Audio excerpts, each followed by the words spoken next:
Buenas tardes, bienvenidos, bienvenidas a esta inauguración de los cursos de verano de la Universidad Complutense de Madrid, en San Lorenzo del Escorial, en la edición de 2025. Me van a permitir que presente a mis acompañantes, no en la mesa, pero sí en este estrado, o como quieran llamarles. En el segundo lugar, después del señor ministro, está el consejero de Educación, Ciencia y Universidades de la Comunidad de Madrid, el señor Emilio Viciana. Muchísimas gracias, consejero, por venir. Inmediatamente a su derecha, el señor ministro de la Embajada de la República Popular China en España, el señor Ku Xu. Muchísimas gracias por estar así. En la primera, por el lado izquierdo del estrado, la directora de los cursos de verano y vicerrectora de comunicación, en su doble faceta, la profesora Natalia Wynn. Y en el extremo izquierdo del anfiteatro, nuestra invitadísima, es un honor tenerla aquí entre nosotros, la persona encargada de dar la conferencia inaugural. Es un honor tener aquí a doña Adela Cortina, una de las filósofas más importantes y una de las pensadoras más importantes de España. Muchísimas gracias, Adela. Ha sido un honor conocerte y estamos expectantes de escucharte durante la conferencia. Así que, sin más dilación, esperando que se encuentren todos ustedes bien, cedo la palabra al señor ministro de la Embajada de la República Popular China en España. Señor ministro.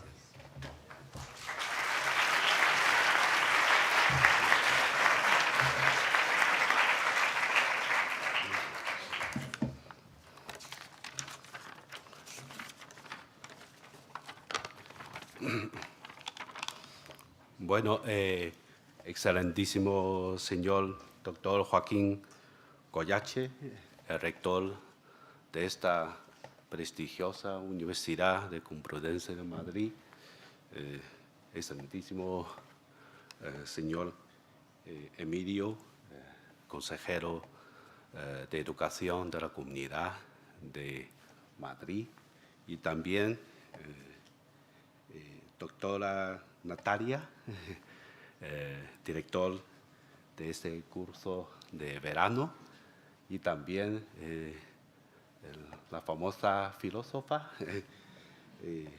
doctora Adela Cortina, y también ilustrados invitados aquí presentes.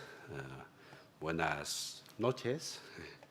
Es un gran honor para mí asistir a la inauguración de la nueva edición de los cursos de verano de la Universidad de Complutense de Madrid, a la invitación de la universidad.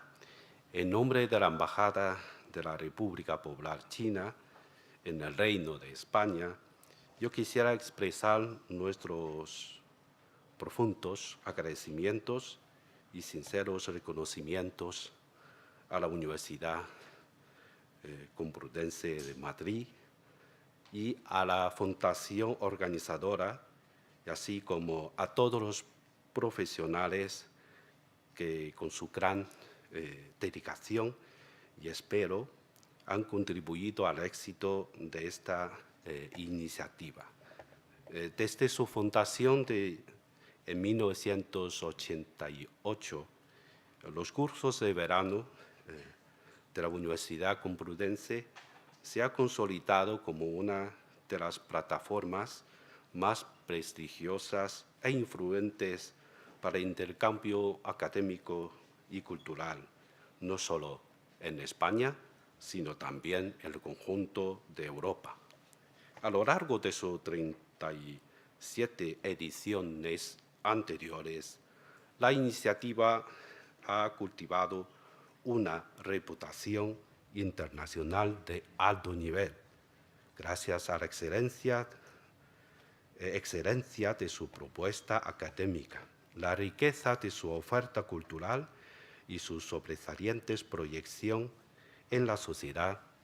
Según tenemos entendido, tan solo en la edición del año pasado se impartieron 70 cursos y se celebraron más de 30 actividades culturales, con la participación de más de 2.700 estudiantes entre ellos numerosos alumnos e investigadores internacionales procedentes de países como China, Colombia, Ecuador, Italia, Alemania, y todo ello demuestran plenamente su notable impacto internacional. Este año, China, tenemos el honor de ser el país invitado, aprovechando esta valiosa oportunidad y en colaboración con el Centro Cultural de China en Madrid y el Instituto Confucio de Madrid. Ahora tenemos presente la directora Yang del Centro Cultural de China en Madrid. Organizaremos una serie de actividades culturales entre el 30 de junio y el 22 de julio en torno de los temas de artes tradicionales y la vida moderna, transformación tecnológica y desarrollo social, que incluirán exposiciones de fotográficas, recitales de ópera, talleres de danza clásica china, así como de conferencias temáticas sobre inteligencia artificiales.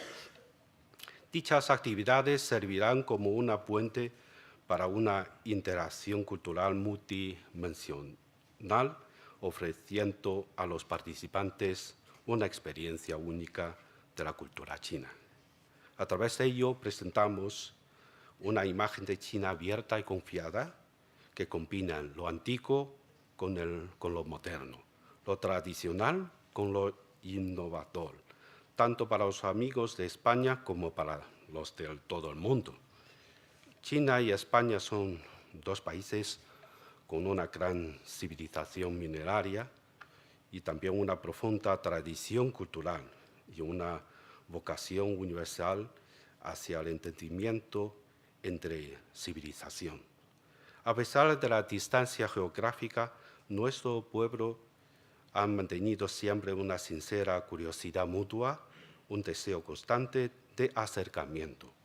Desde el establecimiento de relaciones diplomáticas hace medio siglo, nuestras dos naciones han sabido construir una asociación estratégica integral sólida, basada en principios fundamentales como el respeto mutuo, el apoyo recíproco, la cooperación de beneficio compartido y la promoción constante de la amistad. En 2023 celebramos juntos el 50 aniversario de establecimiento de relaciones diplomáticas y este año conmemoramos el 20 aniversario de nuestra Asociación Integral Estratégica y también el 50 aniversario de Asociación Integral Estratégica entre China y Unión Europea.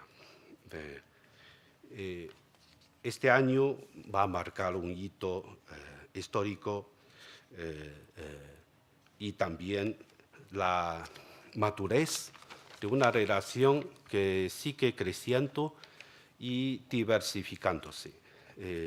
En el contexto de colaboración abierta y constructiva, esperamos que las actividades culturales que hemos preparado para los cursos de verano de este año no solo sirvan como una ventana para descubrir la riqueza de la cultura china, sino también como una plataforma de encuentros, desde lo cual podamos seguir ampliando la cooperación bilateral en ámbitos clave como la educación, la investigación científica, la cultura, el turismo, y queremos seguir promoviendo entendimiento mutuo entre nuestras civilizaciones milenarias, profundizar los lazos de amistad entre nuestros dos pueblos y aportar conjuntamente al desarrollo sostenible y equilibrado de nuestra asociación estratégica.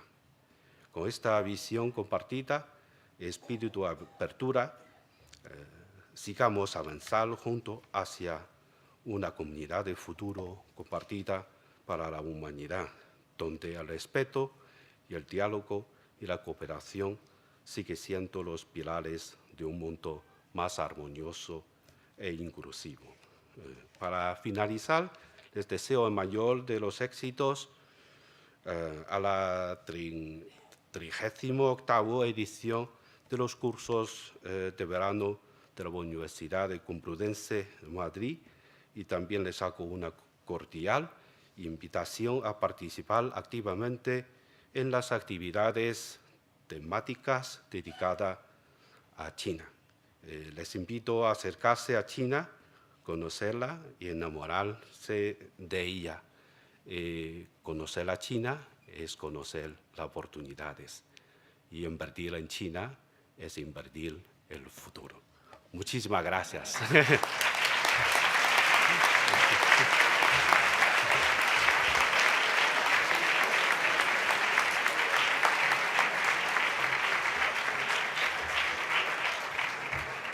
Muchísimas gracias, señor ministro. La verdad que cualquier intercambio cultural, de conocimiento, de conocer otras culturas, de conocer otras realidades, enriquecen siempre a las sociedades, ¿no? Y yo lo digo muchas veces, las universidades, la intelectualidad, el conocimiento, lo que hace es una diplomacia blanda, a veces muy dura, que se basa en esa integración, en ese mestizaje, en ese conocimiento de culturas diferentes, de realidades diferentes. Así que muchísimas gracias por el apoyo de los cursos de verano, señor ministro. Por favor, trasládaselo al señor embajador. Muchísimas gracias. Y ahora continuamos cediendo el turno de palabra a la directora de los cursos de verano, la profesora Natalia Wynn.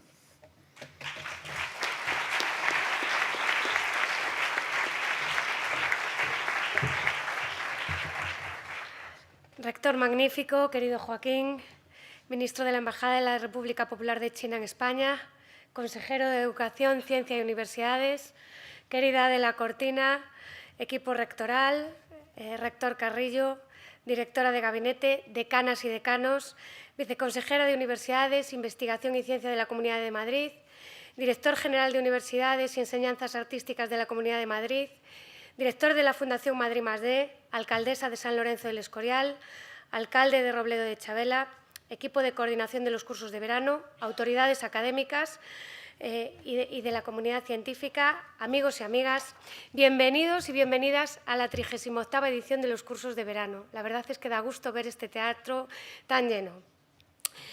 Tras un mes de junio que ha llegado cargado de calor, nos asomamos a un mes de julio que se anuncia intenso, por la canícula estival que ya pesa en el aire y por los calores, no menos densos, de un mundo cada vez más polarizado. Frente a ese horizonte, abrimos aquí una ventana de aire fresco y esperanza. Una ventana que quiere aliviar no solo el cuerpo, sino también el pensamiento. Un espacio en el que el conocimiento circule, en el que las preguntas ventilen los dogmas, en el que la conversación serena refresque el clima de nuestro tiempo. Porque si al verano le acompaña el calor, estos cursos de verano quieren ofreceros frescura, claridad, pensamiento y, sobre todo, esperanza. Esa que alumbra en los tiempos inciertos y que será el eje central de esta edición. Por eso me siento honrada de dirigir una actividad con unas intenciones tan elevadas y por ello solo puedo comenzar expresando mi agradecimiento más sincero a quienes lo hacen posible. Y aunque el protocolo tiene sus normas, me gustaría tomarme una licencia, con tu permiso, rector, de expresar primero mi agradecimiento más profundo a los auténticos protagonistas, a las más de 2.700 personas que nos acompañarán a lo largo del mes en San Lorenzo. Hay ahora mismo 2.700 y seguimos sumando matrículas, así que tenemos una gran asistencia. Y darles las gracias por confiar en nuestras actividades, por buscar un hueco en su agenda laboral y en sus vacaciones, por desplazarse hasta este enclave único y por creer en la excelencia formativa que ofrece la Universidad Complutense. Hemos trabajado duro para que su experiencia sea enriquecedora e inolvidable. Ahora sí, Joaquín, querido rector, conoces mejor que yo los veranos complutenses, tanto como anterior director de los cursos de verano como por tu cargo. Pero te agradezco que en cualquier momento, en cualquier conversación, tienes tiempo para ayudarnos. En los momentos de duda o vacilación, representas un punto de referencia firme, un sostén intelectual y humano que nos orienta y acompaña con solvencia. Y sumo a este agradecimiento a Ana Quiroga, directora de tu gabinete, cuyo talento y eficacia constante nos ayudan a resolver cualquier imprevisto. También quiero dar las gracias a todo el Consejo de Dirección, pues toda ayuda es poca en una actividad de tal magnitud como los cursos de verano. Mi gratitud también a la Fundación Complutense, a su director María Paz García Vera, que hoy no ha podido acompañarnos por una pérdida familiar y a la que le mandamos todo nuestro cariño. Y también a todos sus equipos y departamentos por gestionar y acompañar este viaje que año tras año compartimos. Si estos cursos son una ventana abierta al conocimiento, también quieren serlo al mundo. Y por eso este año nos honra especialmente contar con China como país invitado. Agradezco de corazón la presencia hoy del ministro de la Embajada de la República Popular de China, Ku Shun, y el valioso impulso que su colaboración representa para estrechar lazos, para compartir saberes y para tejer puentes culturales. Porque ninguna ventana de esperanza está completa sin la entrada de nuevas voces, nuevos ritmos y nuevas miradas. El viaje que nos lleva de la ciudad universitaria a San Lorenzo del Escorial es más modesto en kilómetros, pero recorre leguas de pensamiento. Y eso no sería posible sin el compromiso firme del equipo de gobierno del Ayuntamiento de San Lorenzo del Escorial, con su alcaldesa Carlota López al frente. Gracias por brindarnos vuestro apoyo incondicional y por ofrecernos el marco más incomparable que pudiéramos desear. Porque si hay un lugar donde el verano se hace más llevadero, para el cuerpo y para el espíritu, ese es San Lorenzo. No hay corriente de aire más refrescante que la que corre por estas calles. Deseo extender mis agradecimientos a aquellos que han sabido mantener la frescura en medio de los plazos, las tareas y los desafíos. Son, sin duda, los equipos de organización académica, administrativa y de comunicación de los cursos de verano. En primer lugar, hacer público un agradecimiento que hago a diario al equipo administrativo y, en especial, a su coordinador, Óscar Sánchez, que ha sabido ser crítico en los momentos de excesivo optimismo y optimista en los momentos críticos. Estos cursos tienen su magia invisible en cada problema que nos se manifiesta. Los cursos de verano y yo mismo tenemos una deuda contigo y con tu equipo por vuestra actuación más allá del deber. Así que muchas gracias, Manuel López, Patricia Burgos, Miriam Gómez, Begoña Pretel y Adrián Muñoz. Y pocas cosas refrescan tanto como la energía y profesionalidad de Miriam Crespo y del equipo de comunicación que lidera. Gracias a vuestro rigor y creatividad, la comunicación de los cursos no solo crece, sino que se consolida, logrando una conexión cada vez más directa y eficaz con los participantes y las organizaciones. Con el trabajo de Ángel Aranda, Carolina Rosales, Jorge Moreno y Julio Cárdenas, conseguimos sumar nuestra voz a la de la sociedad, haciendo posible que verano tras verano sigamos siendo una de las citas académicas más reconocidas del país. No me puedo olvidar del equipo de comunicación y medios audiovisuales del Rectorado. Gracias por vuestro cariño y apoyo constante a la actividad. En tercer lugar, y no por ello menos importante, quiero agradecer al equipo de coordinación académica, Salva Gómez, José Ramón Núñez, Joaquín Recas, Mirela Marota, Francisco Cabezuelo, Francisco Reyes, Celia Rangel y Francisco Segado, por afrontar cada edición con rigor y con entusiasmo y con el espíritu sereno que exige una labor tan compleja. Y quisiera reservar mi último agradecimiento para las más de 100 empresas, organizaciones e instituciones públicas y privadas que hacen posibles nuestros cursos, porque hay esfuerzos que no se ven en la superficie, pero que sostienen la casa. Hay alianzas que no se pregonan, pero que dan sombra y abrigo. Por eso, más allá de discursos y de palabras, agradezco vuestro compromiso apostando por la ciencia, el arte, la innovación y la cultura durante el mes de julio en San Lorenzo del Escorial. Y entre todas ellas, es importantísimo nombrar a nuestro patrocinador global, CaixaBank, que ha estado presente desde mis primeros pasos al frente de estos cursos de verano, no solo como patrocinador, sino como aliado comprometido, respaldo constante y fuente de impulso. Mi agradecimiento más sincero a Juan Antonio Peña, Belén González, Charo Hermoso y María Santamaría. A través de vuestro trabajo se expresa una institución que comprende que apoyar la ciencia es apostar por el porvenir y que caminar junto a la universidad es hacerlo junto a toda la sociedad. Gracias a todos ellos y a muchos más implicados, celebramos hoy el inicio de esta nueva edición de los cursos de verano, con una programación que se caracteriza por su vocación multidisciplinar y por afrontar los desafíos más actuales en ciencia, cultura y sociedad. Y es un motivo de especial alegría que esta inauguración se abra con la voz de Adela Cortina, una pensadora que encarna, como pocas, la vocación universal que inspira estos cursos de verano. Permítanme recordar unas palabras suyas. Una universidad sin un compromiso transformador de la sociedad no puede ser excelente. Que sea precisamente su conferencia la que inaugure esta edición es para nosotros un doble honor, por quien la pronuncia y por cuanto expresa, porque es también un gesto de coherencia con nuestro propósito de una universidad abierta, crítica, capaz de trascender los compartimentos estancos del saber para mirar de frente a los grandes desafíos de nuestro tiempo. Permítanme, en este mismo espíritu, repasar algunos de los ejes principales que articulan esta 38ª edición. Los cursos sobre inteligencia artificial y la digitalización son ejes transversales en diferentes áreas de conocimiento, desde su impacto en la seguridad, la economía y la educación, hasta sus implicaciones éticas en la salud y en el arte. También la salud pública ocupa un lugar central, respondiendo a problemáticas urgentes como la obesidad, la salud mental, las pandemias, la resistencia antimicrobiana, junto a la promoción de estilos de vida saludables. Y no nos desentendemos del ámbito social y político. Por eso nuestros cursos abordan la actualidad nacional e internacional. Se debate sobre la calidad de la democracia, el auge de los extremismos, la defensa de los derechos humanos y la búsqueda de la justicia social.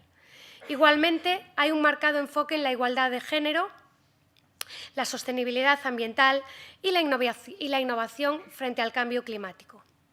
Y desde los cursos de verano siempre queremos tener motivos para celebrar.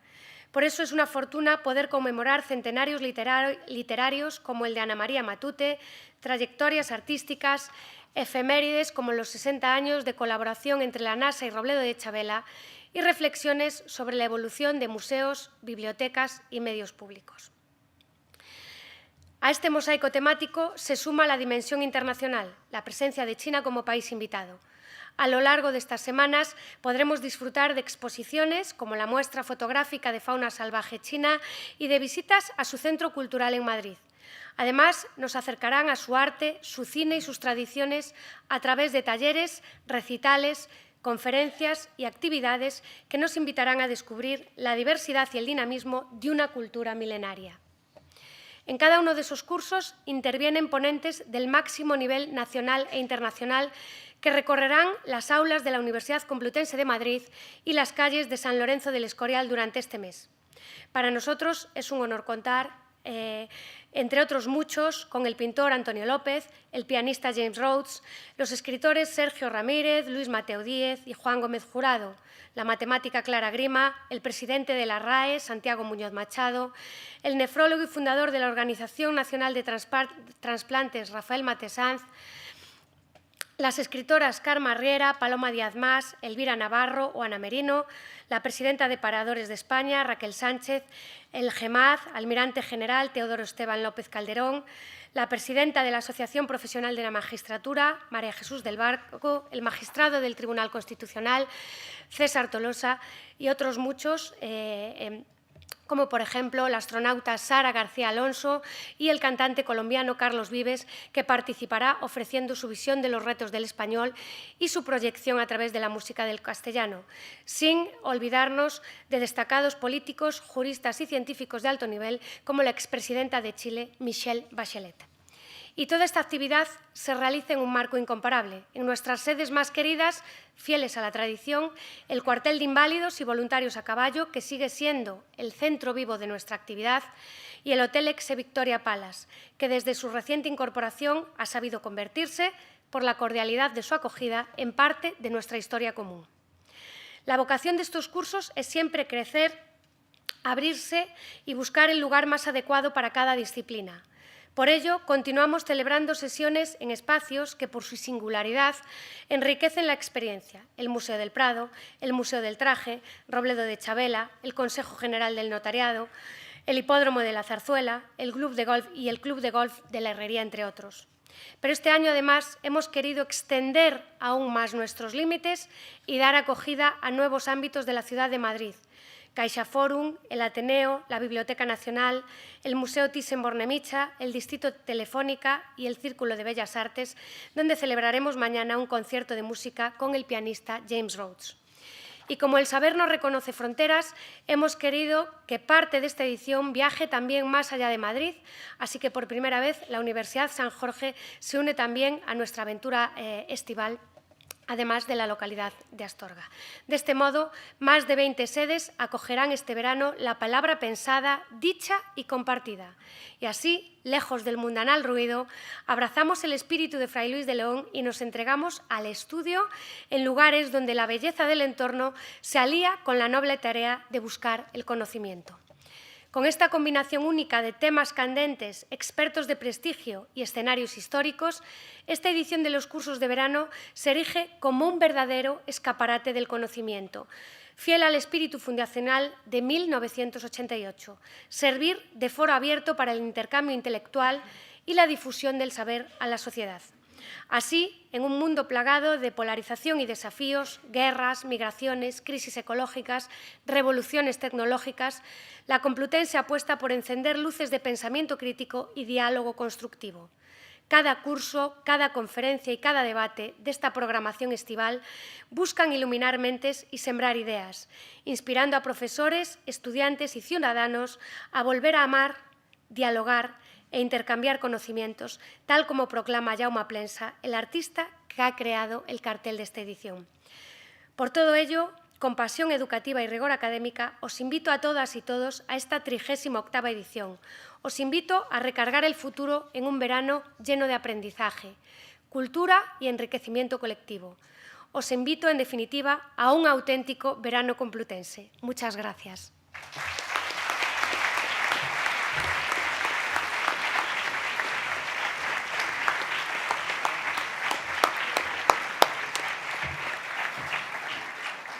Muchas gracias, vicerrectora, querida Natalia. Luego me referiré a tu trabajo en mis palabras. Pues ahora tiene la palabra el señor consejero de Educación, Ciencia y Universidades. Gracias, consejero, por estar acompañándonos en el día de hoy. Gracias.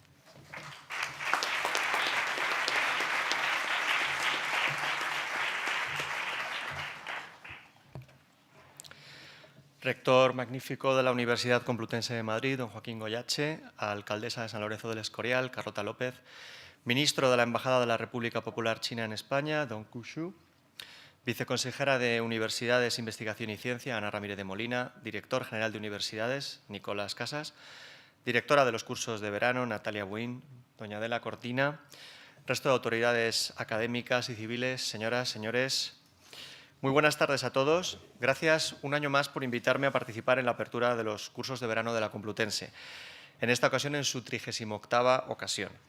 Es una ocasión que me es especialmente grata por diversas razones. En primer lugar, porque la Complutense será siempre mi universidad. Es la universidad en la que me licencié en Derecho y, por tanto, siempre tendré una deuda con esta institución. Pero es que, además, en esta ocasión concreta, la apertura de los cursos de verano fue mi primer acto público tras asumir el cargo de consejero de Educación, Ciencia y Universidades. Así que por esa razón me resulta especialmente querida y cercana. Estos cursos del Escorial son hijos de los años 80, en que España trabajaba por consolidar la fabulosa transición que había comenzado 15 años antes. Y, a su vez, los cursos de verano, que se estrenan con los de Santander y el famoso crucero por el Mediterráneo, son fruto de la mejor España universitaria e intelectual, la de la Edad de Plata. A ellos les debemos esta tradición de que la universidad salga de las aulas y de los periodos lectivos y se prolongue durante el verano para que se conozcan y convivan unos días intelectuales, artistas, políticos, profesionales y estudiantes de distintos ámbitos, países y generaciones. Es uno de los muchos frutos que nos dejó esa Edad de Plata y que conmemoramos junto con el centenario de la ciudad universitaria, con el de la generación del 27 y sus dos generaciones hermanas, la del 14 y la del 98. Conmemoramos su labor a ambos lados del Atlántico, en todos los órdenes de la ciencia, las artes, las letras o la política.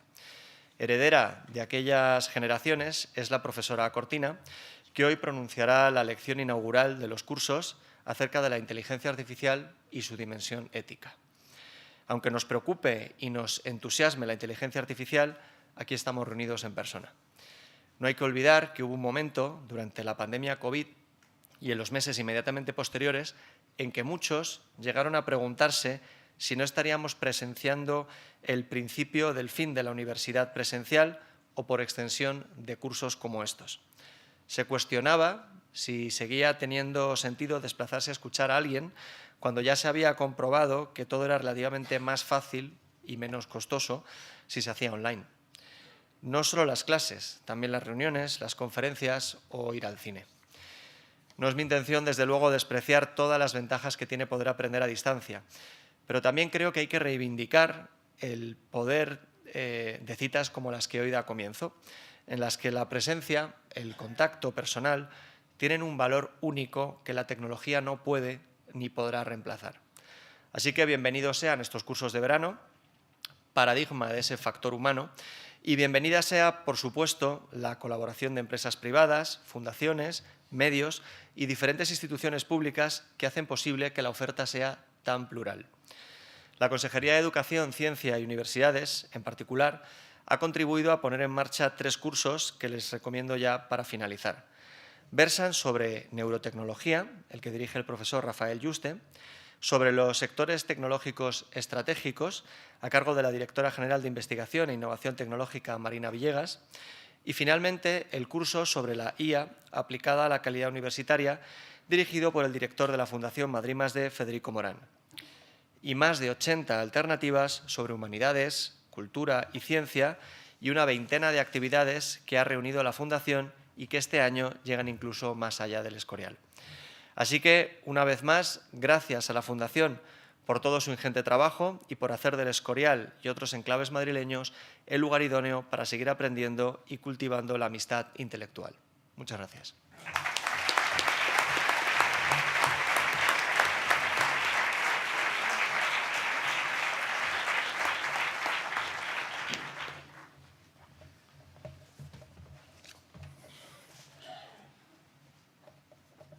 Rector Carrillo, equipo rectoral, decanas y decanos, defensor del universitario, consejero de Educación, Ciencia y Universidades, señor ministro de la Embajada de la República Popular China en España, viceconsejero de Universidades, Investigación y Ciencia, director general de Universidades y Enseñanzas Artísticas Superiores, director de la Fundación Madrid+D, alcaldesa de San Lorenzo del Escorial, alcalde de Robledo de Chabela, admirada Adela Cortina, autoridades académicas, autoridades civiles, autoridades militares, profesores, profesoras, personal técnico de gestión, administración y servicios, estudiantes, patrocinadores, señoras y señores, amigos y amigas.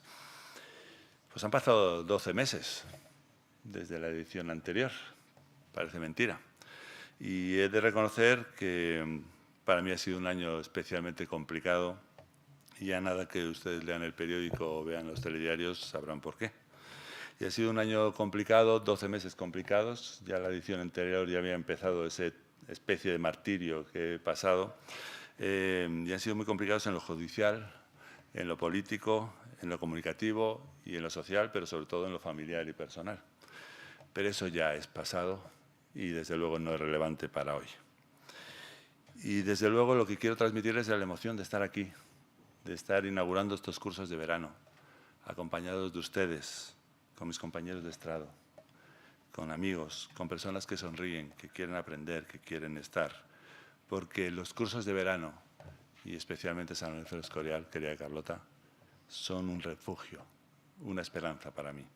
Y es increíble cómo incluso en años duros, en momentos tan difíciles, la universidad es casa, los cursos de verano son casa y San Lorenzo de Escorial son casa. Decía Antonio Machado que en cuestiones de cultura y de saber solo se pierde lo que se guarda y solo se gana lo que se da.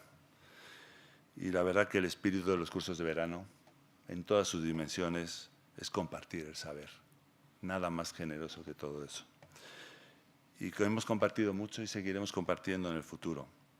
Porque la verdad que esta actividad está ya consolidada y es que somos perseverantes. Voy a decir que somos tozudos como institución. Lo ha mencionado el señor consejero. El COVID, la pandemia, nos golpeó, pero ni siquiera en esos momentos dejamos de hacer esta actividad de forma presencial. Como bien mencionaba el señor consejero, y es muy importante que hayas venido aquí, te lo agradecemos muchísimo, querido consejero.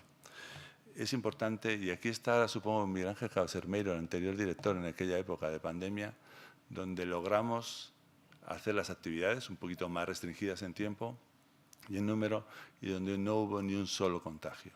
Y eso es perseverancia, eso es tozudez por hacer la labor que se nos ha sido encomendada por la sociedad, ¿no? Y es que estos cursos de verano, y la universidad en general, pero estos cursos de verano son un servicio a la sociedad, mucho más allá de las modas, de los momentos. Llevamos 37, 38 ya ediciones de perseverancia, de placer por enseñar, de placer por compartir, de placer por vivir. Y lo decía el señor consejero, estos cursos de verano hay que vivirlos presencialmente. Nos tenemos que tocar, tenemos que hablar, que reñirnos, que discrepar, que disfrutar. Y algunos cursos de otras universidades ya han desaparecido. Otros se crearán y desaparecerán. Otros se crearán, se interrumpirán y volverán. Y nosotros seguiremos así, año tras año, juntos y juntas, compartiendo conocimiento y disfrutando unos de otros. Y ahora que nuestra sociedad, las sociedades en general en el mundo están tan polarizadas, con tantos extremismos, estos son un lugar, un espacio de encuentro, de escucha, de entendimiento. Y aquí hemos elegido una cosa, compartir en vez de imponer. Y eso es lo que hacen las universidades, tanto públicas como privadas, impartir y no imponer.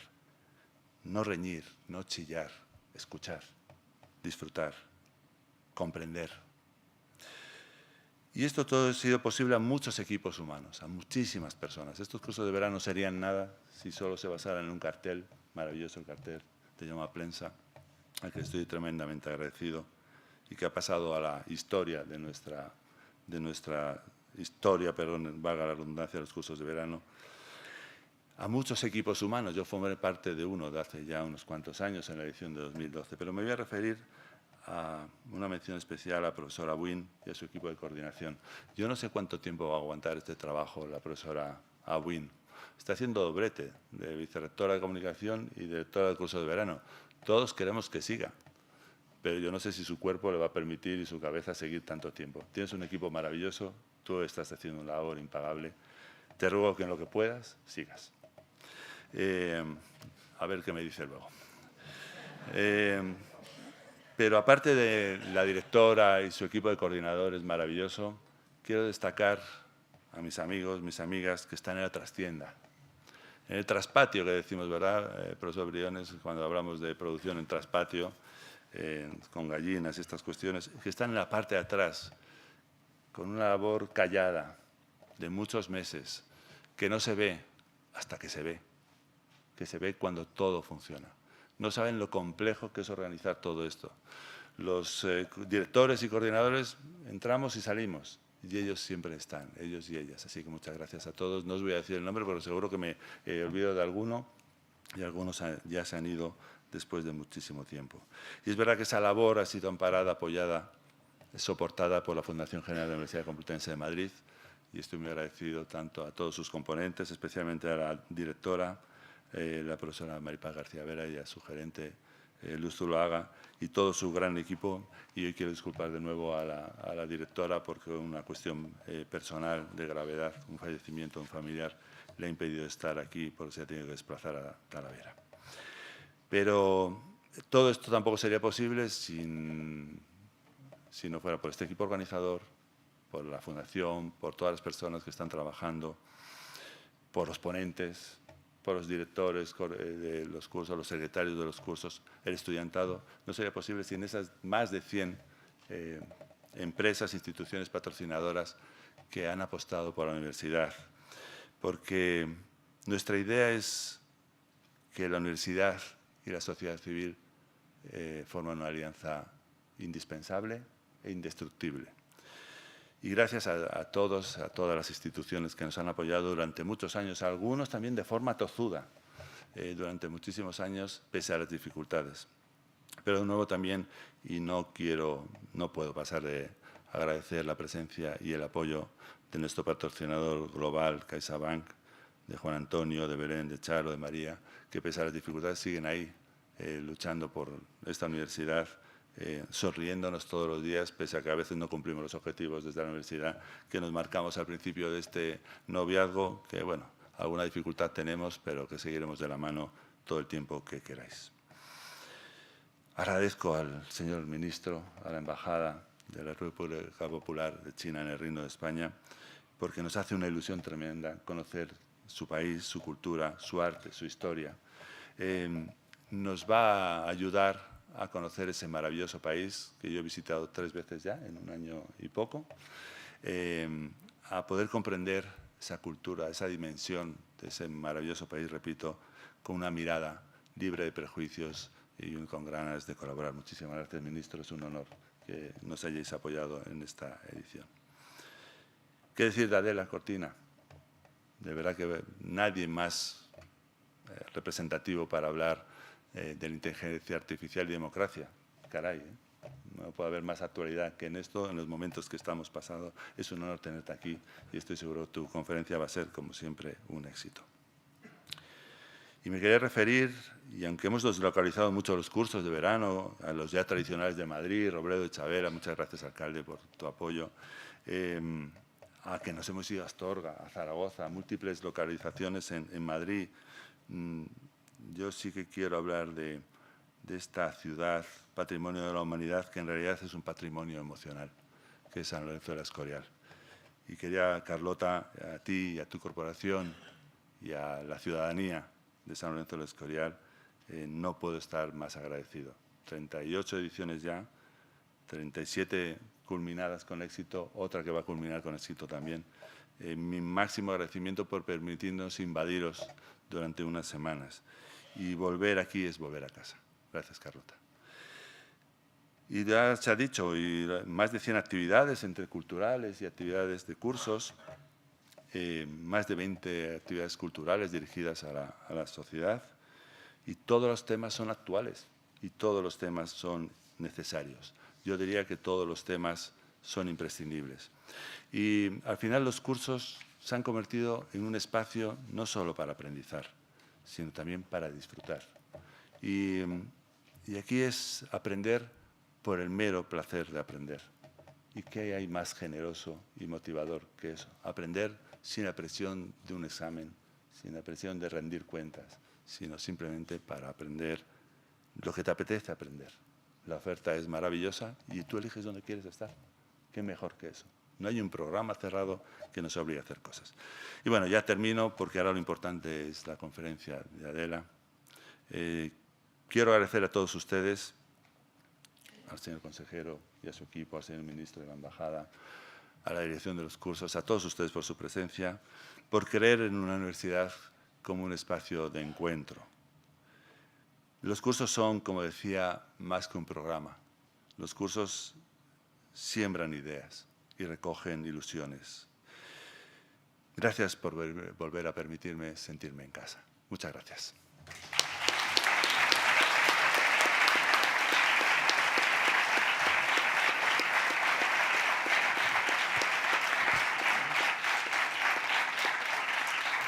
Bueno, muchísimas gracias. Y ahora vamos a tener el placer de disfrutar de la conferencia inaugural de estos cursos de verano. Luego les declararé como inaugurados cuando tengamos el placer, el deleite de escuchar a Adela con su conferencia Inteligencia Artificial y Democracia. Cuando quieras.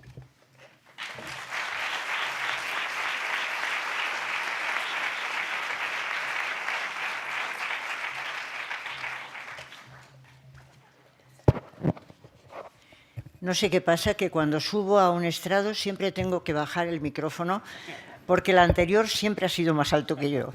Es ya un destino.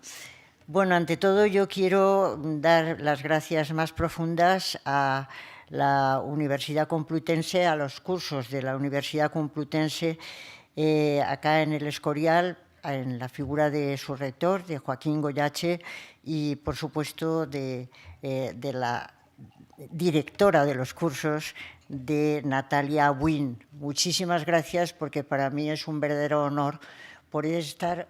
Siempre he sido, en muchas ocasiones, pues estudiante de estos cursos, después profesora de estos cursos, pero nunca había pensado que podía tener el honor de hacer la inauguración de unos cursos tan prestigiosos y que tienen una tal influencia en la vida social. Muchísimas gracias de todo corazón. Yo quisiera recordar de estos cursos en los que he estado asistiendo como profesora en alguna ocasión a una persona que falleció en este año y con la que coincidí en algunas ocasiones, y que era Federico Mayor Zaragoza. Supongo que algunos de los presentes le conocerán. Es persona que participaba en muchas ocasiones, pero Federico es una de estas personas que trabajó toda su vida por una de las causas que creo que es más importante, o las dos causas más importantes, por el tema de la paz y por el tema de los derechos humanos. Creo que era un entusiasta de la paz y los derechos humanos a través de la palabra, y cuando coincidía con él estábamos absolutamente de acuerdo. Creo que es algo que hay que seguir manteniendo. Y en ese sentido creo que todos estos cursos, este mediodía lo comentábamos en la comida, este curso empieza con una mujer, estos cursos de este año empiezan con una mujer y terminan con una mujer. La mujer soy yo en este caso, y después era Gioconda Belli, que escribe maravillosamente bien y que a mí me encanta. Pero además pensábamos que no solamente somos mujeres, sino que además somos humanistas, somos de humanidades.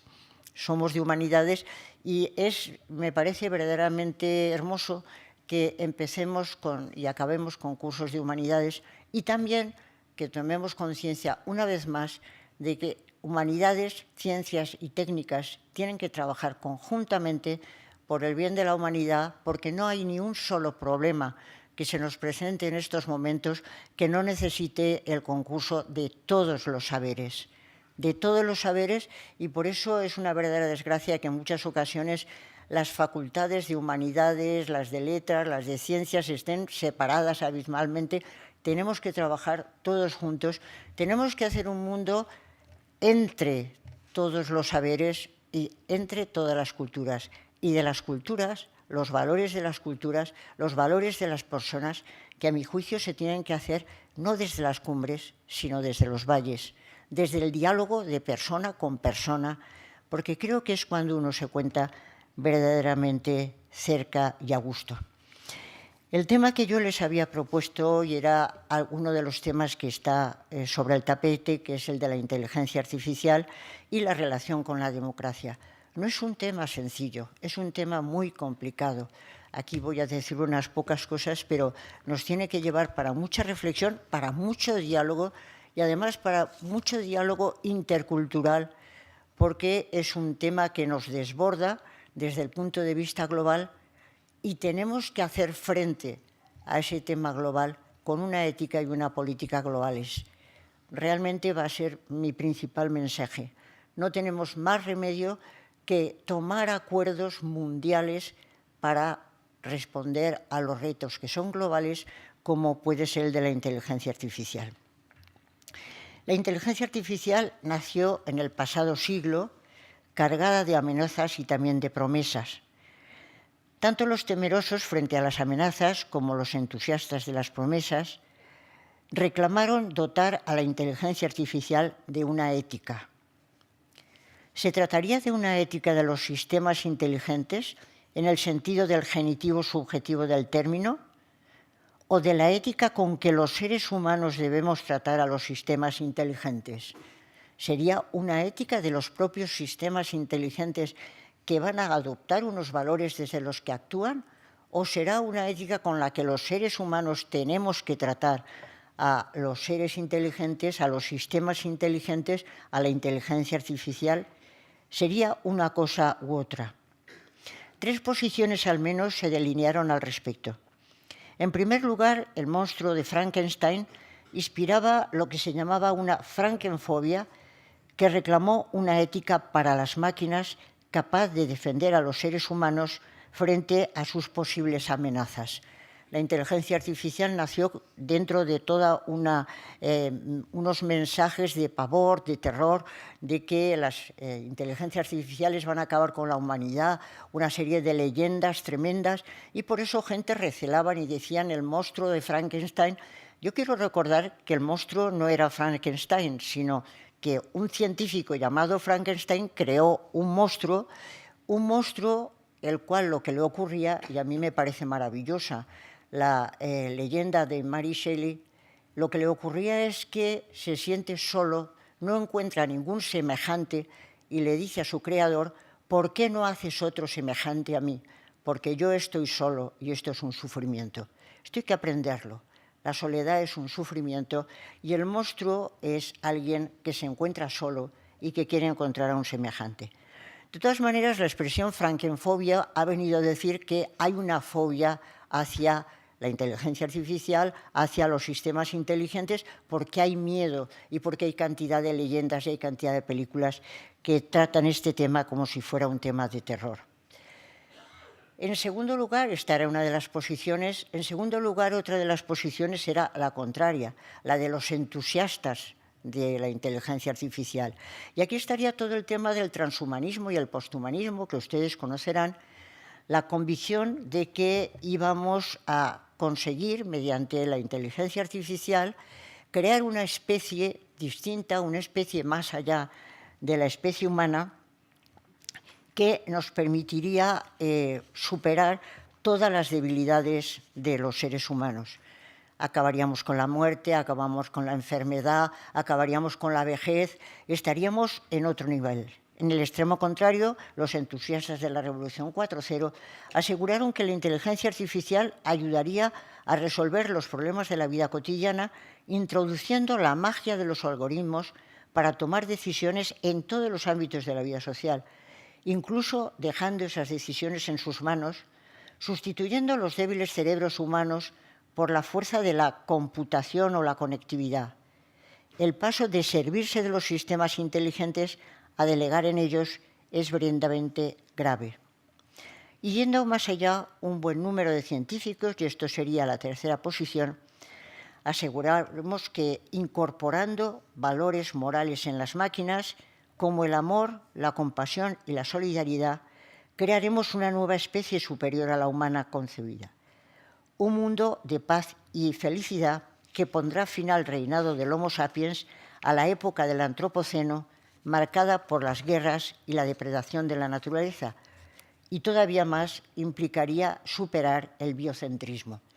Esta posición a mí me parece extremadamente curiosa.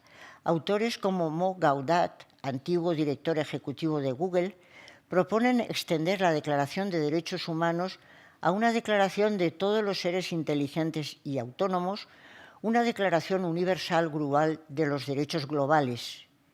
No hacerlo para todos los seres inteligentes, no solo los seres humanos, sino todos los seres con inteligencia, también la inteligencia artificial.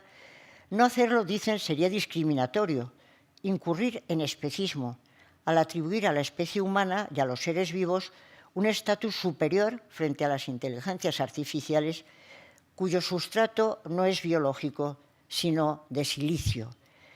Y les parece que sería una discriminación más, discriminar a unos seres porque su sustrato sea de silicio y no biológica. Esta posición de vamos a superar, vamos a llegar tan extremadamente lejos, y esta es mi pregunta, ¿esta segunda opción merece el nombre de ética o el de ideología? ¿No se está calificando como ciencia lo que no lo es para atraer inversiones, conformar las mentalidades e incluso ganar en la competencia por el poder mundial? Yo he escrito un libro que por eso, estoy tratando bastante de inteligencia artificial en varios sitios, que lleva por título Ética o ideología de la inteligencia artificial. Cuando se hacen estas promesas, evidentemente los inversores se entusiasman y dicen hay que invertir en inteligencia artificial porque esto es extraordinario. En las universidades no tenemos ninguna experiencia de esto. Nuestros proyectos no reclaman grandes inversiones Sin embargo, cuando alguien hace promesas como que vamos a acabar con la vejez, como que vamos a acabar con la muerte, genera una cantidad de inversiones impresionante. Y justamente en este momento, como sabemos, las tecnologías, incluida la inteligencia artificial, son decisivas en el orden económico y geopolítico mundial. Sobrepasan a la industria farmacéutica, a la del automóvil e incluso a la bélica. Contar con ellas supone liderar el orden económico mundial porque además son transversales, están en todos los ámbitos de la vida social, son una clave para el poder geopolítico y geoestratégico. La pregunta sería, ¿se convierten de nuevo la ciencia y la técnica en ideología, como criticaba Habermas en el siglo pasado, solo que ahora serían las tecnociencias de la Revolución 4.0? El primer deber de una ética de la ciencia es no engañar. ¿Realmente es posible superar la enfermedad, la muerte? ¿Estamos en ese nivel ya? ¿Eso se puede decir científicamente? Yo tengo que decir, desde lo que he leído de gentes que trabajan en cuestiones de ciencia, que, como se decía aquí en alguna ocasión, ese tipo de inteligencias tan superiores ni está ni se les espera. Y es lo que voy a seguir diciendo a continuación. Creo que se está intentando atraer una cantidad de inversiones justamente contando estas historias. ¿Cómo nace la inteligencia artificial? Como es sabido, el sintagma inteligencia artificial nació el siglo pasado, concretamente en la célebre conferencia de Dartmouth de 1955 sobre máquinas pensantes, impulsada por John McCarthy, quien introdujo la expresión inteligencia artificial en 1956, refiriéndose con ella a la creación de máquinas que pueden tenerse por inteligentes porque interactúan con los seres humanos hasta el punto de que una persona ya no sabe si está hablando con una máquina o con otra persona humana. Esta prueba, como saben, recibe el nombre de test de Turing y se entiende que la inteligencia artificial puede llegar a constituir un nuevo tipo de inteligencia.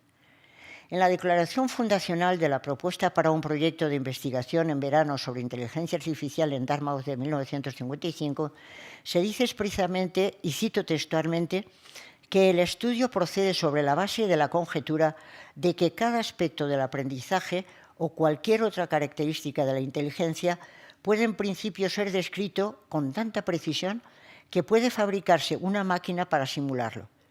Se intentará averiguar cómo fabricar máquinas que utilicen el lenguaje, formen abstracciones y conceptos, resuelvan las clases de problemas ahora reservados para los seres humanos y mejoren por sí mismas. Como se echa de ver, y quiero decirlo desde el principio, se trata de construir máquinas que se comportan de un modo que se llamarían inteligentes si un ser humano se comportara de esa forma. A mi juicio, conviene subrayar desde el comienzo que se trata de simulaciones, de que actúan como si fueran inteligentes realmente. La filosofía del como si planea desde el comienzo y, sin embargo, se utiliza continuamente un lenguaje antropomórfico que no hace sino confundir los perfiles. A lo largo de estos años se han ido distinguiendo en el ámbito de la inteligencia artificial tres modalidades que, a mi juicio, plantean problemas éticos diferenciados y, por lo tanto, exigen orientaciones distintas. Y esas tres modalidades, de alguna manera las he resumido antes, son las superinteligencias, la inteligencia general y la inteligencia especial. La superinteligencia es la inteligencia general y la inteligencia especial. Las superinteligencias son aquellas que nos superarían enormemente y que tendríamos el deber de construir. La inteligencia general es la inteligencia humana. Y a mí me parece sumamente interesante, y para mí fue un descubrimiento, cuando descubrí que la inteligencia humana tiene la ventaja de ser general, de poder ocuparse de problemas muy distintos, no de un solo problema, sino de problemas muy distintos, sencillamente porque está ligada a un cuerpo. Y el cuerpo es el que le posibilita dar un sentido a lo que hacemos. El cuerpo le posibilita las emociones y la intencionalidad de lo que hablamos. Y por eso los seres humanos pueden ser seres biológicos y seres que construyen su vida juntos. Si en el caso de que efectivamente fuera posible crear inteligencias artificiales que fueran del carácter de las superinteligencias o de la inteligencia general, se plantearon los siguientes problemas que les voy a plantear y no vamos a poder discutir, desgraciadamente, porque esta conferencia no es dialógica, pero la cuestión sería si estas inteligencias pudiera conseguirse que tuvieran una inteligencia como la humana, que es en lo que se está trabajando en este momento, habría que reconocerles que son seres autónomos que tienen dignidad y no un simple precio. Habría que exigirles responsabilidades, tendrían derechos y deberes, deberíamos tratarles con respeto y compasión, deberían ser ciudadanas del mundo político, elegibles como representantes en sociedades democráticas, sin estar manejadas por un ser humano.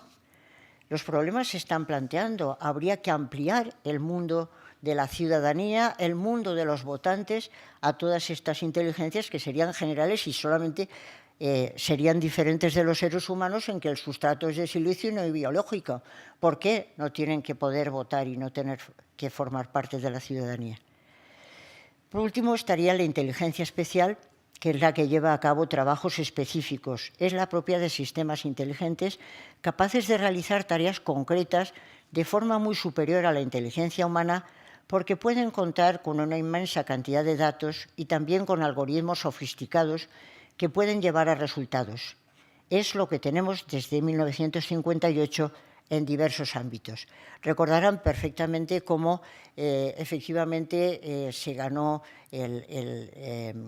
la máquina inteligente, ganó al campeón de ajedrez y todo el mundo dijo esto es impresionante, nos han superado enormemente, son muy superiores a nosotros, pero no, es que era una inteligencia especial. Efectivamente, esa máquina dominaba el ajedrez y tenía una capacidad de computación enorme, pero no tenía una capacidad de comprensión, no tenía una capacidad de entenderse con otros seres, porque no tenía capacidad de entendimiento, porque no tenía una cosa que a mí siempre me pareció tremendamente vulgar, pero resulta que es maravillosa, que es sentido común.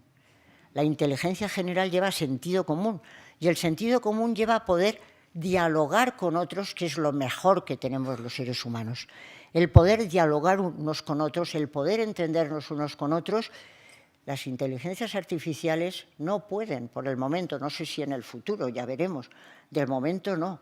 ChatGPT no se comunica, no entiende nada, no entiende absolutamente nada, no habla con, y además lo habrán experimentado todos los presentes. Yo he acabado agotada diciéndole a un robot por enésima vez que desde luego no pasaba el test de Turing de casualidad, ni de casualidad, porque enseguida me daba cuenta de que era un robot. Y me decía otra vez, no te he entendido, ¿puedes repetir? No te he entendido, ¿puedes repetir? Y yo estaba cansada de decir que si el tren que ha salido de Chamartín ha llegado ya a la estación de Valencia, no te he entendido, ¿puedes repetir? Efectivamente, no había entendido nada. Se está trabajando para ver si llega un momento que se hace inteligencias que puedan entenderse mutuamente, pero hoy por hoy, por lo que yo sé, no lo han conseguido. Y por eso lo que tenemos es una inteligencia especial que está avanzando enormemente y teniendo una gran cantidad de virtualidades.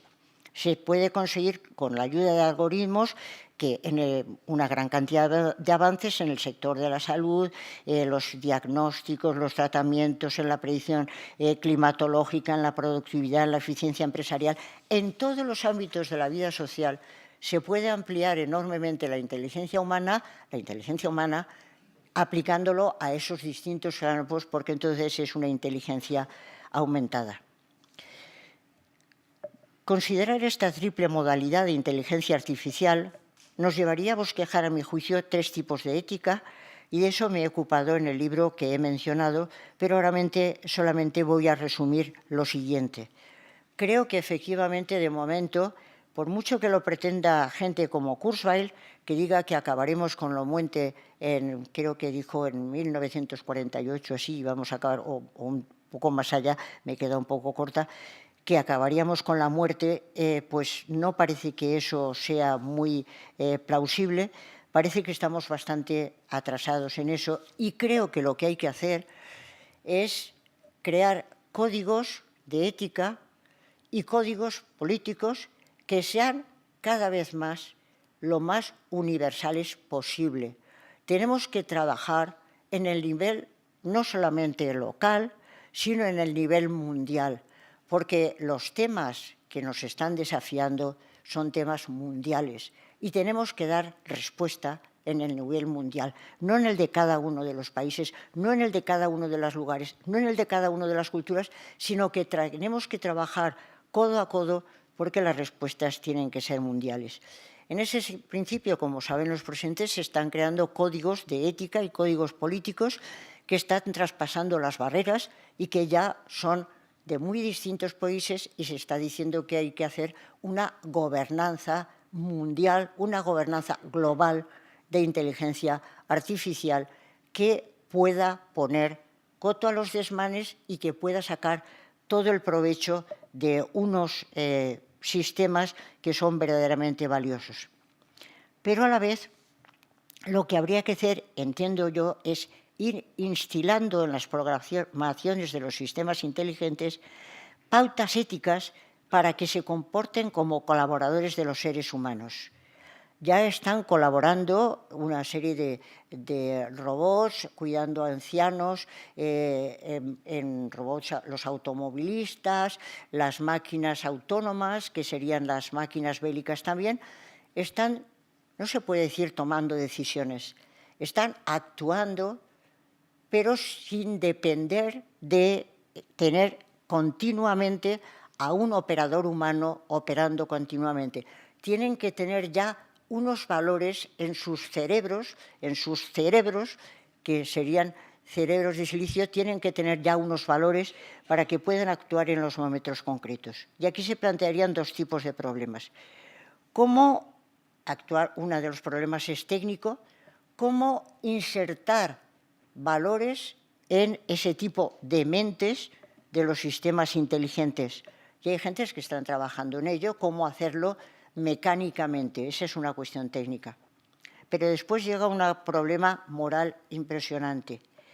¿Qué valores hay que introducir en esos sistemas inteligentes que tienen que hacer frente a problemas globales, teniendo en cuenta, como ha dicho nuestro querido compañero, teniendo en cuenta que hay culturas diferentes y tradiciones diferentes? ¿Qué valores hay que introducir?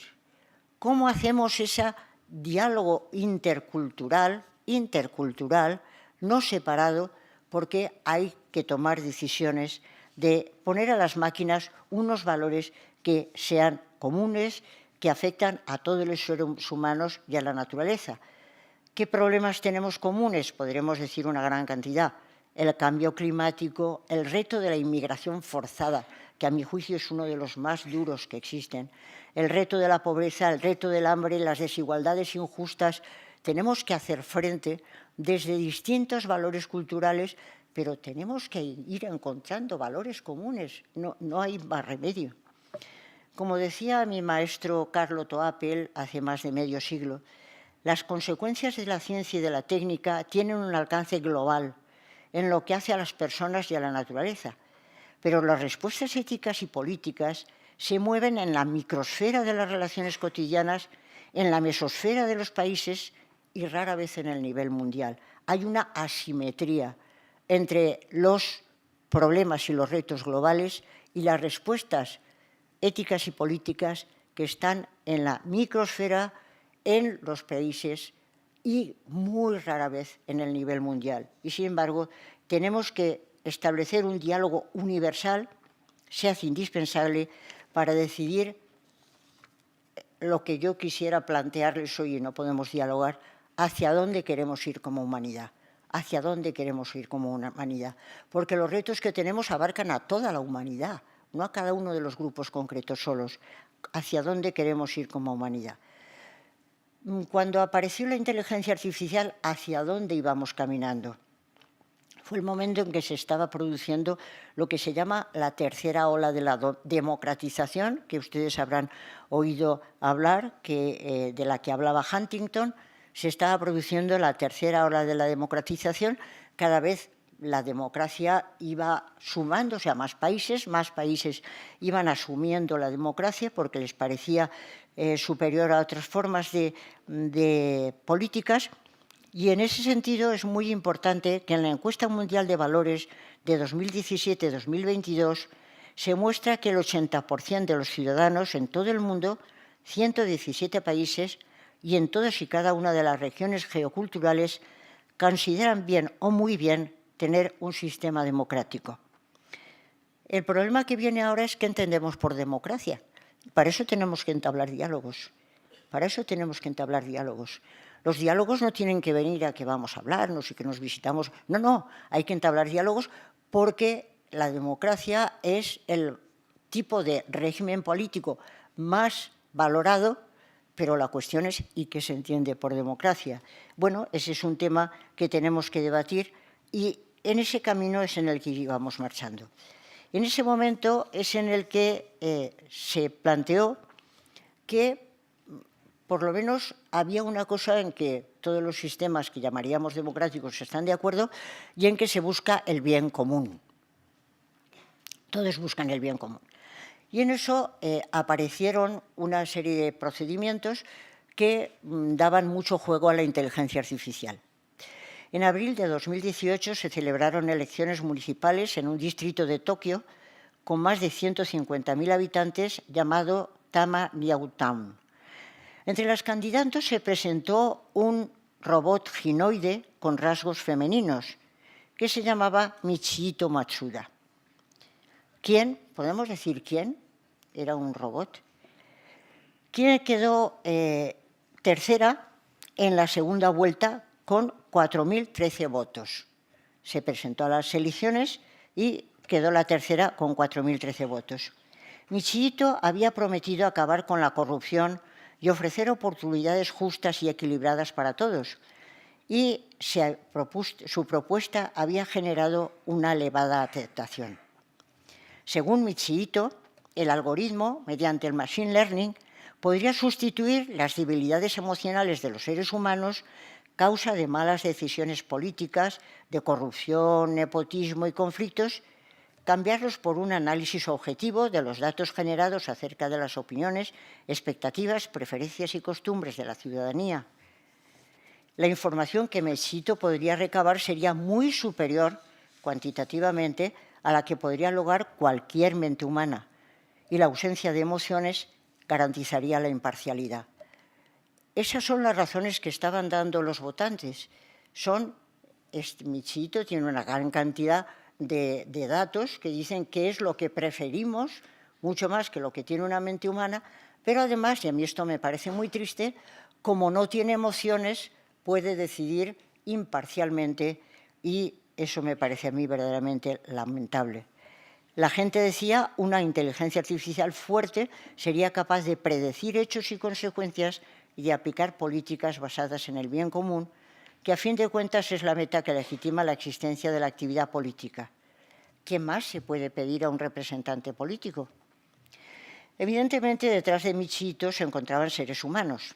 En este caso, Tetsuzo Matsumoto, vicepresidente de SoftBank, un proveedor de servicios móviles, y Nohorayo Muramaki, un ex empleado de Google Japón, quienes, según sus declaraciones, la presentaron a las elecciones con el objetivo de conseguir un gobierno justo aplicando la inteligencia artificial. Me parece que realmente es como para pensarlo, conseguir un gobierno justo aplicando la inteligencia artificial. Hasta aquí la anécdota, pero transitando a la categoría, ¿qué es lo que hay debajo de estas aplicaciones? ¿Por qué llama la atención en que alguien pueda no cometer todo este tipo de maldades? Porque se dice que los seres humanos tienen unas motivaciones, decían los creadores de Michihito, la gente se deja llevar por el autointerés y la maximización del beneficio y entonces estamos llevando a la humanidad a la extinción. Sorprendentemente, ese no es un relato aislado, sino que se han multiplicado los llamados políticos virtuales y también en el ámbito económico se produce un proceso de algoritmización en las tomas de decisiones. Existe un reconocido elenco de consejeros y directivos algorítmicos en instituciones, organizaciones y empresas. Sin duda, este nuevo mundo plantea una gran cantidad de problemas. Ustedes estarán creando que yo estoy proponiendo que haya máquinas que sean las que toman decisiones en la vida política. No, todo lo contrario. Lo que estoy diciendo es que es verdaderamente lamentable que haya que pensar en que haya máquinas que tomen las decisiones sin tener cualidades humanas, sin tener emociones humanas. ¿Qué es lo que nos pasa a la humanidad? ¿Qué es lo que nos está pasando? ¿Qué es lo que nos ocurre? ¿Qué es lo que habría que cambiar? Evidentemente, yo no creo en absoluto que haya que delegar en las máquinas las tomas de decisiones, ni en política ni en economía. Que se decida sobre lo que le preocupa la vida de las personas, no crea que haya que ponerlo en manos de las máquinas, y se está poniendo demasiado en la educación, en los distintos ámbitos, en las decisiones legales, etcétera. Se está poniendo en manos de las máquinas. Se está dejando que sean ellas las que decidan y no los seres humanos, porque al final resulta más cómodo dejarlo en manos de las máquinas. Justamente creo que esto es una llamada de atención para que nos demos cuenta de que efectivamente tenemos que recuperar nuestra humanidad, y que nuestra humanidad no es solamente el nivel de la computación, sino el nivel de la emoción, el nivel de ser capaces de buscar lo mejor para todas las personas desde el sentido de la equidad, que es el que habría que cultivar. En ese sentido es que yo creo que la respuesta ante la pregunta ¿tendríamos que poner las decisiones de vida política en manos de la inteligencia artificial y los robots para lograr un buen futuro? Mi respuesta es rotundamente negativa. Esa tarea no puede ponerse en manos de algoritmos que no son personas conscientes y responsables, sino instrumentos útiles para ayudarnos a tomar decisiones, pero que jamás pueden tomar decisiones. Una máquina no toma decisiones. Una máquina da soluciones que se le ofrecen ya, que son más o menos sistemáticas, pero quien decide es siempre la persona humana. Quienes decidimos somos siempre las personas humanas, y por eso nosotros somos los responsables. No hay que poner en manos, y estamos poniendo demasiadas cosas en manos, dando decisiones a las máquinas que no tienen sentido de la justicia. Nosotros somos los que sí tenemos libertad para tomar decisiones, y la tenemos para asumir la responsabilidad por las decisiones. Tenemos que tener sentido de la justicia y corazón. Ese órgano extraordinario capaz de conocer razones que la razón lógica desconoce, como bien decía Blaise Pascal. Decía Pascal que hay razones del corazón que la razón no conoce.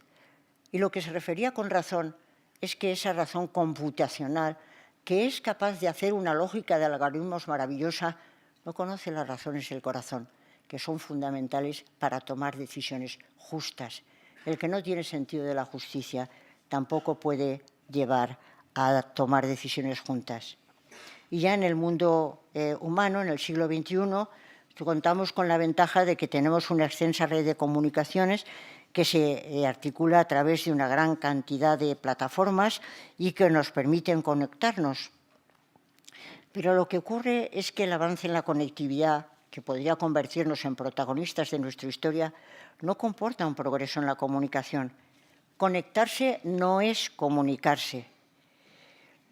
Y ocurre que hay un auténtico desnivel entre los afectados de la los afectados de la globalización y quienes toman decisiones sobre la globalización. Hay un auténtico desnivel. Los afectados por la inteligencia artificial y por todas estas otras desafíos que he dicho antes son todos los seres humanos. Y en una tradición democrática que yo comparto, lo que se dice es que de alguna manera los afectados de las decisiones tienen que ser también, los afectados por los efectos de este tipo de normas, tienen que tomar también o poder tomar también las decisiones. Los afectados tienen que poder decidir también sobre su propio futuro. Y en este momento es en el que yo me pregunto hacia dónde queremos ir la humanidad si vamos a dejar que haya una parte de gente que no decida nada, sino que se lo decidan todo, o si tenemos que ir caminando más hacia una nueva humanidad que sí que pueda tomar decisiones conjuntamente. En ese sentido es en el que yo propondría humildemente, porque hemos de empezar ya, creo yo, la discusión sobre qué tipo de democracias queríamos. Yo voy a proponer muy humildemente una democracia que me parece de lo mejor que yo he conocido, y por eso lo propongo, que sería una democracia.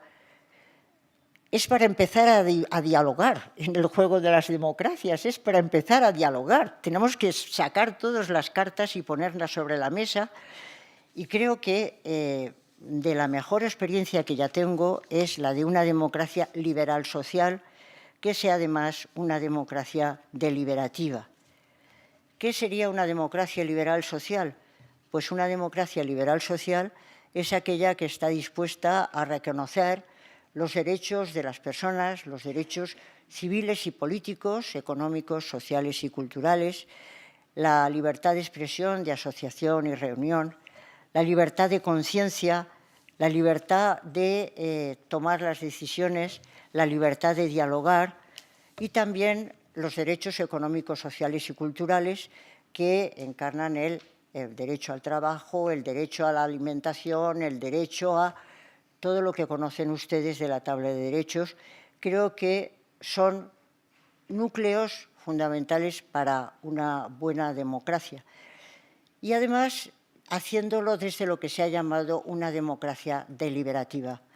A mí, de verdad, me encantaría poder deliberar abiertamente sobre gentes de diferentes culturas, sobre cuáles son estos temas, y que digamos unos y otros qué es lo que vamos de ventaja y qué de inconveniente. Y creo que es fundamental una democracia deliberativa. ¿Qué es la democracia deliberativa? Pues durante algún tiempo se promociona la democracia deliberativa diciendo: es verdad que la democracia consiste en el gobierno de la mayoría, pero no es intrascendente saber cómo se lleva a formar las mayorías. ¿Cómo se llega a formar las mayorías? Las mayorías se pueden crear por imposición, las mayorías se pueden crear por agregación de votos que se suman y se imponen a la gente, o se pueden llevar por deliberación, por discusión, por deliberación pública.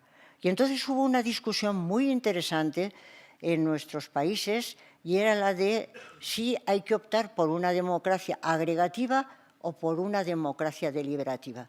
La democracia agregativa es la que suma votos, porque cree que mediante el diálogo no podemos cambiar de opinión, porque cada cual tiene su opinión ya y no va a cambiarla a través del diálogo. No se puede pasar del yo prefiero esto, yo prefiero lo otro, a algo tan hermoso como nosotros queremos un mundo que sea así. Se pensaba que no se podía pasar del yo al nosotros, porque efectivamente cada quien tenía sus propuestas, cada cual tenía sus ideas, pero no se podía llegar a través de la discusión y la deliberación con otros a un mundo que sea así. Yo propongo una democracia deliberativa, la vengo proponiendo hace mucho tiempo, porque creo efectivamente, como he dicho desde el principio, que los afectados por las técnicas, por las ciencias, por los grandes avances, por las grandes desgracias. En Valencia hemos sufrido hace muy poco una terrible dana. Los afectados tienen que poder tomar decisiones, pero eso hay que hacerlo a través del diálogo y a través de la deliberación. Esa es mi propuesta, y eso creo yo que sería muy bueno, y que es una propuesta por la que merecería la pena trabajar, y merecería la pena que los distintos saberes, las ciencias, las humanidades, etcétera, se pusieran a debatir y las distintas culturas se pusieran también a debatir. Y en las distintas culturas, las personas que forman parte de esas culturas, Yo he hablado personalmente con muchas personas de distintas culturas y efectivamente creo que la interculturalidad no se hace desde las cumbres, sino desde los valles, sino desde la relación personal, persona a persona. Creo que todos los códigos que tenemos hoy en día de ética de la inteligencia artificial son humanocéntricas. Piensan que es necesario proteger a las personas y a la naturaleza y por eso se aplican los famosos principios de la bioética, no dañar, sí beneficiar, respetar la autonomía y actuar con justicia y la trazabilidad, etcétera. En todos los códigos van apareciendo esos elementos. Cada vez van apareciendo más elementos comunes porque yo personalmente creo que somos una sola humanidad. Y una sola humanidad tiene que descubrir esas raíces comunes por las que somos humanos y, como decían los clásicos, nada del humano nos puede resultar ajeno. Muchas gracias.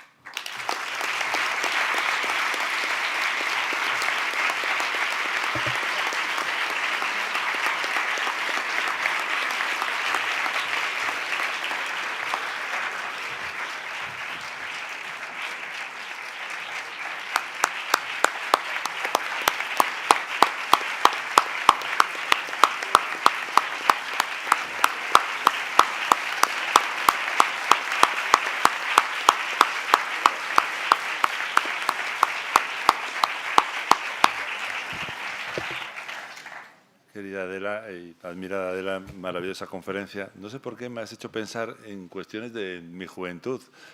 Se me ha aparecido inmediatamente el famoso ordenador HAL de 2001 Odisea en el espacio, de la película Stanley Kubrick, pero de su magnífica novela de Arthur C. Clarke, que también era como el guión, basado en el guión que fue de la película, y no sé por qué siempre me aparecía siempre HAL y HAL y HAL todo el rato.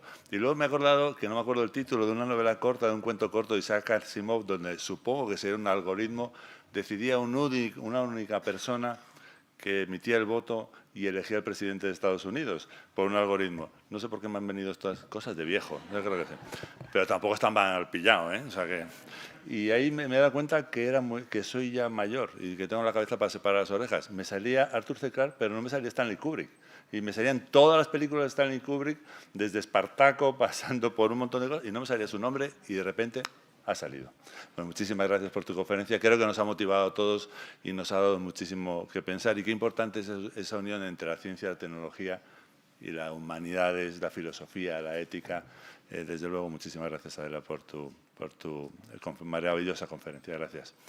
Bueno, ahora ya solo queda declarar inaugurados esta 38ª edición de los cursos de verano de la Universidad Complutense de Madrid en San Lorenzo del Escorial y decirles que ahora vamos a tener un pequeño cóctel para que podamos interactuar, conocernos, hablar, debatir sobre las palabras de Adela y anunciarles que va a tener lugar en el Club de Golf de la Herrería. Y para aquellos que no puedan desplazarse por su propio vehículo, hay un autobús en la estación de autobuses que les llevará y les traerá cuando termine. Muchísimas gracias por su asistencia. Gracias.